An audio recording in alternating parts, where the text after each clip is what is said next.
وہ وقت یاد کرنے کے لائق ہے جب عمران کی بیوی نے کہا کہ اے پروردگار، جو بچہ میرے پیٹ میں ہے میں اس کو تیری نذر کرتی ہوں، اسے دنیا کے کاموں سے آزاد رکھوں گی، تو اسے میری طرف سے قبول فرما، تو تو سننے والا ہے، جاننے والا ہے۔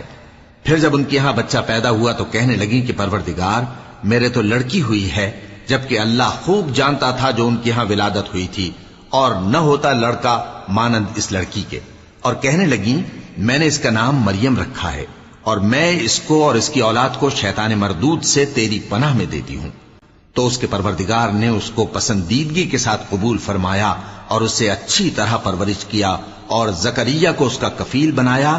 زکریا جب کبھی عبادت گاہ میں اس کے پاس جاتے تو اس کے پاس کھانا پاتے۔ یہ کیفیت دیکھ کر ایک دن مریم سے پوچھنے لگے کہ مریم، یہ کھانا تمہارے پاس کہاں سے آتا ہے؟